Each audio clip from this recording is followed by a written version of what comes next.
with Granger.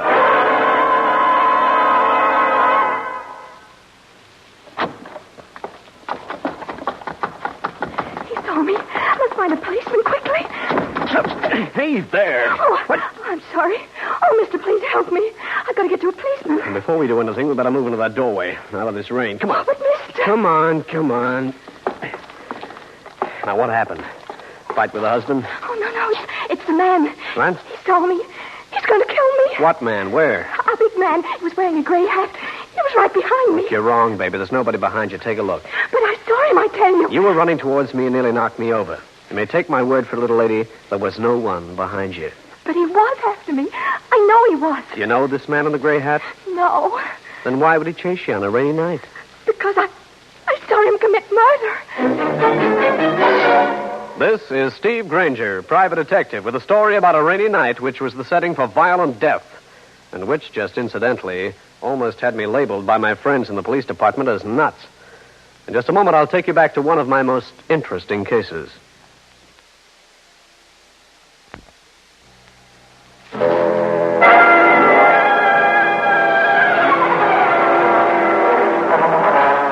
I took a good look at the young woman who'd bumped into me in the rain and found a blonde youngster in her early 20s dressed in nothing but a drenched summer dress which clung to her skin like a label to a perfume bottle. Mister, please. Now, where did you see this man in the gray hat commit murder? From my apartment. Now, what's your name? Pat Benton. Yeah. Please look back again. I'm sure he's following me. Pat, there's no one else around. Now, come on. Let me take you home. Oh, but I'm frightened. I can't go back there. Look, baby, I'm Steve Granger, private detective. We'll see that you're safe. Then you can tell me the whole story. If it holds together, I'll call in the law. Now, is that a deal? Well, yes. Okay. Now, let's hurry. You're soaking wet. I went ahead of the girl and checked her apartment. It was empty. Then, while she changed into some dry clothes, I looked it over. It was typical of hundreds of New York apartments. One room, doubling for living and sleeping. A window that looked out over a fire escape and 3 lines of dingy laundry. The window opposite was dark. Well, I feel better now, Mr. Granger. Well, you'll look a little bit better, too.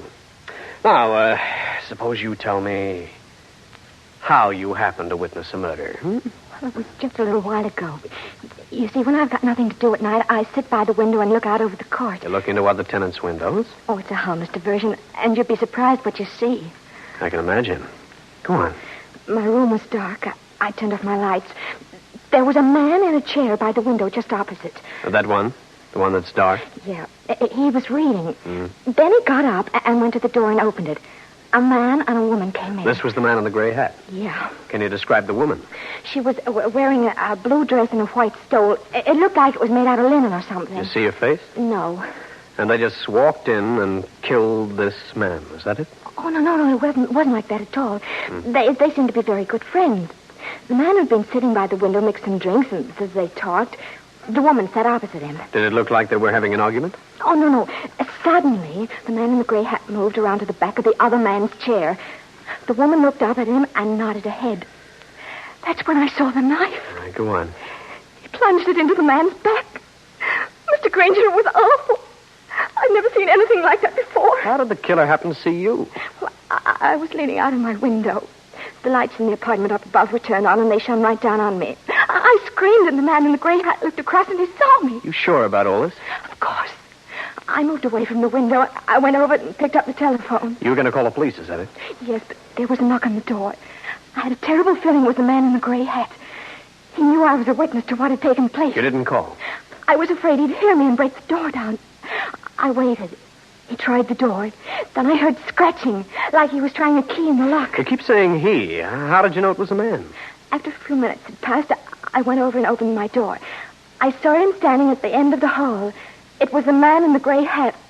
He was waiting for me. How'd you get out? I went down the fire escape. Thought if I could find a policeman, he could arrest him. Now, I'll just use your phone. Are you calling the police? Was there a dial tone on this phone when you tried it? Yeah. Well, it's dead now. It's not working. Nope. It must be the man in the gray hat. He cut the lines. There must be 50 telephones in this building, and your line would be pretty hard to find. Well, what'll we do? Terminal box should be in the basement. Let's go down.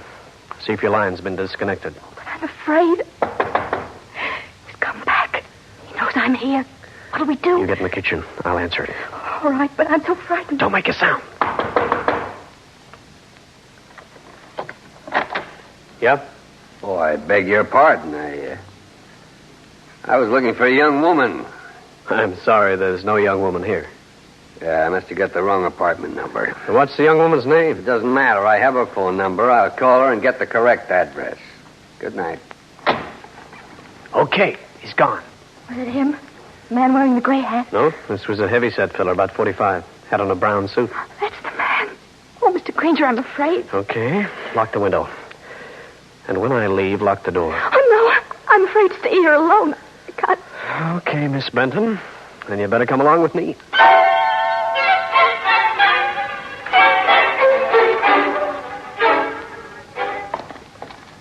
It's dark down here. Let me see. No terminal box on this side. Mr. Granger, don't you think you ought to call the police? Just a minute, Pat. Oh, here it is. We'll see if you line this cut or what happened. Hey, that light in the far corner. It's out. Stand still. Somebody down here with us. Man in the gray hat. He's going to kill us. Stop that. He can't see any better than we can. Now, don't make a sound. He knows where we are. He's coming to us. I can't stand it anymore. Help, somebody. Help. All right, you. Just one. I'd started after the mysterious stranger, but must have misjudged my distance and passed him because he clipped me right behind the ear. I did a slow, ungraceful swan dive and landed on my face. I'll continue with this interesting story in a minute.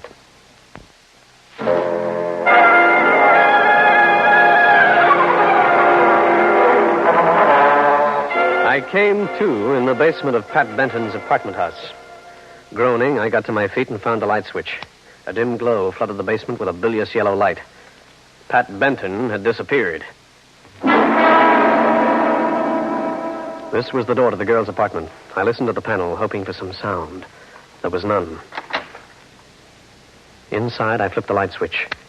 There was no one there. I picked up the phone. The dial tone, which hadn't been there a little while before, was back. I dialed my friend, Lieutenant Jake Rankin, at police headquarters. Rankin speaking. Oh, this is Granger. I got something for you. Why, thanks, Gumshoe. I haven't a thing to do down here. I'm just aching for some work, along with a ton of labor on my desk right now. Well, what's on your alleged mind? I'm in the apartment of a girl named Pat Benton. It's 2479 West 44th Street. Are you having a good time? Something strange happening. I met her on the street. She claimed she saw a murder committed. So? I came back to investigate. Her telephone was out of order. When we went out of the basement to check up, I got slugged. She disappeared. So what do you want me to do? I'm in homicide, not the Missing Persons Bureau. Get a John Doe warrant and drop around. I'd like to see the inside of a certain apartment.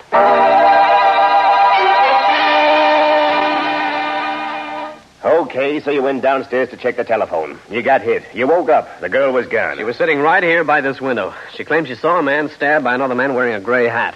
There was a woman with him. Where? Over in that apartment across the court? Yes, bright eyes. How about dropping over and paying a visit? I notice there's a light now. It's been dark until just a few minutes ago. Yeah, I don't know, Granger. Barging into apartments at this hour of the night. Hey, suppose the girl was a crackpot. She was plenty frightened, but she wasn't a crackpot. Now, how about it? All right, I'll go along with you. This once.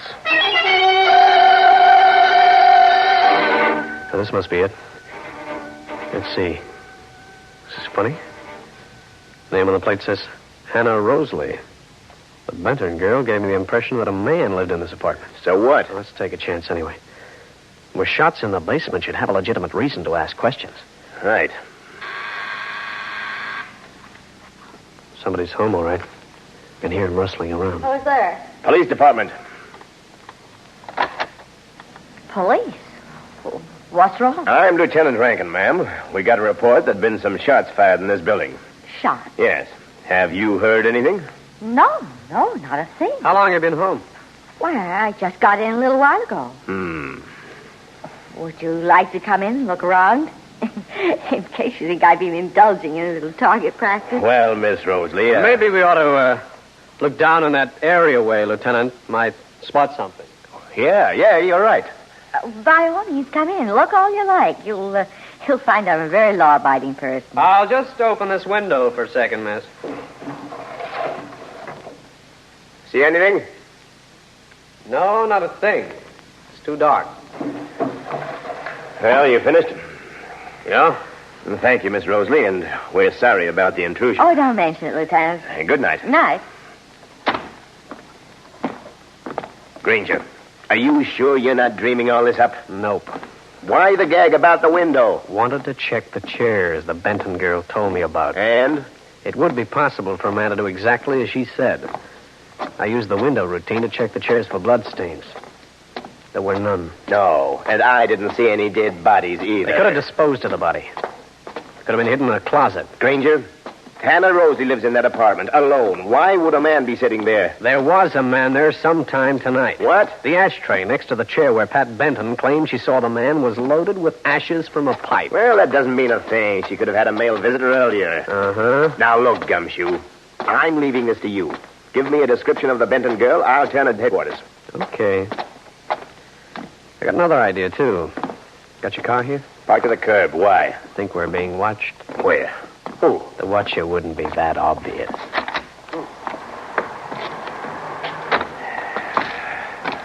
Car's over there, by that fire hydrant. I'll go with you. But drop me off at the next corner. Coming back here? What have I got to lose? I rode to the corner with the police lieutenant, got off, walked into a phone booth, and dialed a number. A minute later, I was talking to Cal Hendrix. Hiya, Stevie. What's on your mind? Cal, get out your thinking cap and do a take on a woman named Hannah Rosalie. She's about 35, red hair, 5 feet 6 in heels, dresses well, sounds like a well-educated person. Okay, you want me to check Hannah Rosalie. What else? I'll be prowling an apartment building at 2479 or 2481 West 44th Street. If you come up with anything, call Rankin.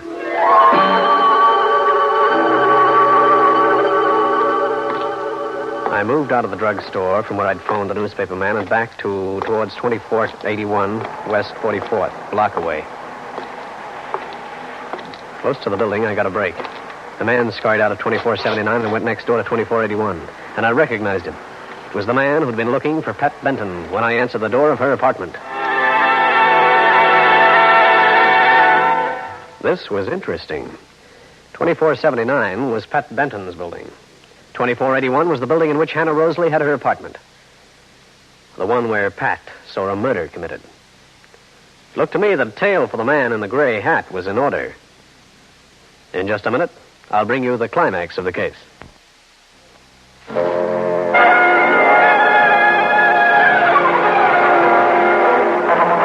When I saw the man who Pat Benton said was a murderer go into number 2481, I slipped into the courtyard between the two buildings and made use of the fire escape which led to Hannah Rosalie's window. I parked outside, feeling like the end man in a bad minstrel show. Peering underneath a drawn shade, I could see the man and could barely hear the voices. They're gone. Yeah, just as I said. The police officer took the other man with him in his car. I recognize the other man. He's Steve Granger. A private eye. Yeah. He doesn't know you. Oh, no. Well, we can't take a chance now. We'll have to dispose of the girl as well as Kelvin's body. How? They have Granger's revolver. I'll have a little surprise for him. You're going to kill her? With this gun. With his gun. The police will ask questions when they find her body. It'll divert suspicion. But that's murder. What we did to our friend was murder, too, my dear.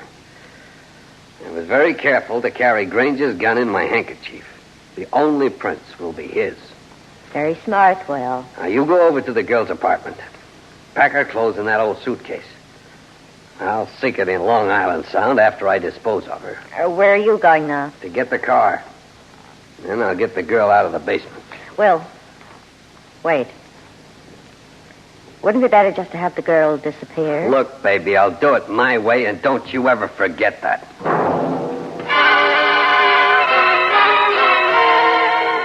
I'd heard enough. The spot where Pat Benton was being held prisoner.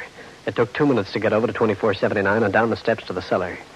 I remembered seeing a doorway that led into a laundry room, probably filled with automatic washers and whatnot, and figured it as a logical place to hide the girl. This was the laundry room. Over in one corner, there was a pile of linens. Underneath, I looked into the frightened eyes of the Benton girl. Take it easy, Pat. I'll have you out of here in 2 seconds. Your pal did a nice gag job on you. There you are. Let's get at those cords. Come on. I was afraid he'd come back. He's going to. But he'll be in for a disappointment. There you are. Can you stand? Come on, let me help you. My legs, I can't move them. Rub them as hard as you can. We haven't much time. You'll be here shortly. How did you find me? Never mind. Keep rubbing. Oh, they sting. Try walking. I'll help you. Come on. I've had a foot go to sleep, but nothing like this. Yeah. Uh-oh. Hold it. It's your friend. We're going to find a place to hide. Over there behind the furnace. Now move as softly as you can. Quick, and don't make a sound.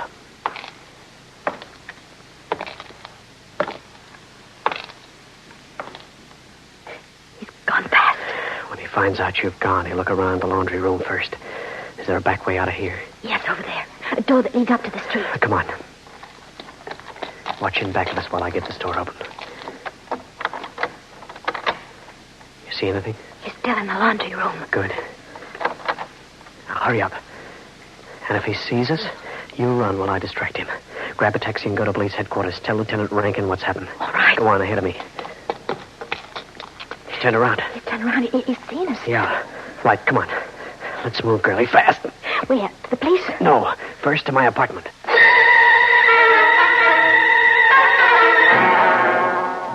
Mr. Granger, don't you think the man in the gray hat might come over here to my apartment? Uh-huh.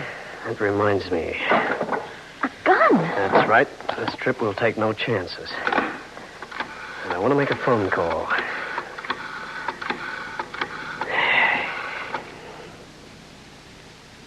Hello, Cal. What'd you find out? Uh-huh. I see. Yeah. They did. Did you get a description of the man? Uh-huh. Yeah, this begins to add up. Sure, that's why one was killed. Yeah, thanks, Cal. You're a great help. Good night. No, I don't need another thing. See you tomorrow. It was Cal Hendrix, an old pal. He looked up your friends for me. I think I know why that man was killed. Why? Hannah Rosalie has been working around the country with 2 men. One is named Will Stanek. The other one's name isn't known. They were last seen in Chicago, where they fleeced some widow out of her life savings. But why was the one man killed? Well, Stanek is the man who tied you up. He knifed his partner. Probably a disagreement about money. Or even a double cross. Then the police can pick him up and we won't have to worry? Yeah, except for one thing. What happened to the body of the man who was killed? It wasn't found? No. But when Lieutenant Rankin learns the truth, I have an idea that Miss Rosalie will talk. Now, I want you to help me. How? Ever see one of these before? Why, no, I haven't. Well, it's a blackjack. You hold it like this and apply it to the top of the person's head, right? I've seen it done in the movies. Do you know how to do it? Well, I could try. Okay, use it if you have to. Now, don't spare the muscle. Both of these people are killers, remember? I know. Mm-hmm. We've got to bring these characters out into the open. That's the door. It'll be him. Stand over there. Look natural. And put that blackjack out of sight. All right. Oh. Mr. Granger. Come in, Miss Rosalie. Oh, there you are, Pat. I've been looking all over for you. You stay away from me. Oh, now, really, that's no way to talk to your cousin. Mr. Granger, keep her away from Would me. you mind explaining, Miss Rosalie? Oh, Pat is my cousin. She's been having a little trouble. It's affected her mind. Oh? That's why we got apartments overlooking each other. I can keep an eye on her. Mm-hmm. You see, she keeps imagining that she sees murder. She tells people about them, and they're inclined to believe her. And, well, it is very embarrassing. I can imagine. Oh, she's told you, of course. She has, and I'm inclined to believe her, Miss Rosalie. Particularly when she mentions a stabbing in your place. Oh, really, now, I'll just have to take her home if you don't mind. I definitely do mind. Because your little gag won't work, Miss Rosalie. I don't have to stand for this, you know. Miss Rosalie, when you came to the door, you knew my name. Even though I wasn't introduced when Lieutenant Rankin and I were at your place earlier. But nothing. I perched on your fire escape. I heard you and Will Stanek talking about this girl. That's what... Yes. That's what happened. And you and your partner guessed it. That's why you're here, pretending to be her cousin. You want to get her out of here so he can kill her. I'm leaving. No, you're not. You're staying. There's a certain police lieutenant who wants to chat with you, baby. Look, Just stand still, Mr. Granger. It's the man in the gray hat. Yes, my dear. You gave me quite a chase. You're a smart character, Stanek. You got in here and hid in the kitchen, right? Right. And before you make the mistake of reaching for that gun, I'll take it. There we are. Wow. Nice little party I'm having tonight. Even if two of the guests are uninvited. Quiet. Hannah, get the girl out of here. My car is around the corner on the side street. And hurry. You're quite an organizer, Stanek. Go on, Hannah, hurry. Have you a gun? Yeah. Good. If she makes any noise or tries to attract attention, you know what to do. Yeah. Please, Granger, no moving around. I don't trust you. Thanks. I didn't think you would. You won't be long, Will. Not more than a few moments. Drive around the front. The police don't know my car. Very well. Come on, Miss Bantam. Mr. Granger. Go with her, baby. Well, this makes it just you and me, Stanek? Yeah, and I haven't got much time. Would you stand over there? Yeah. I'd be glad to. Let go. You wouldn't shoot. And you know it, wouldn't I? Oh. I don't think so. Now for Hannah Rosalie.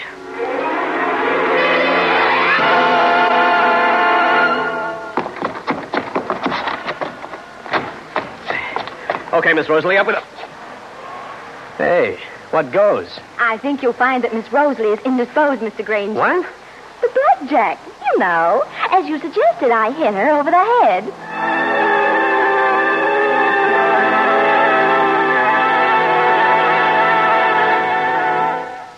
Well, friends, that's the story. I'll be back to wrap up the case in just a minute. Hold on.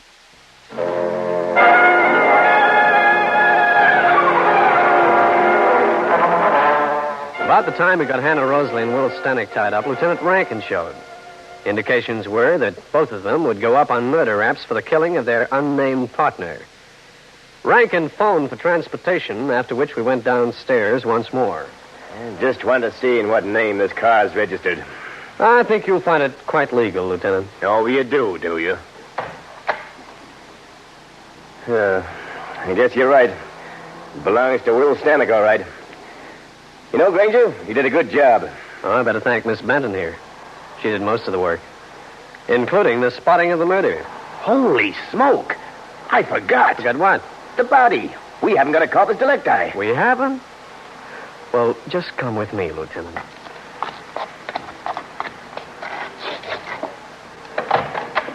There you are, Lieutenant. In the trunk compartment. Well, I'll be a monkey's uncle. But, Lieutenant, that's what I always thought you were. Steve Granger again. You've just heard one of the most interesting cases in my files. And I'll have another one for you. So be around next time.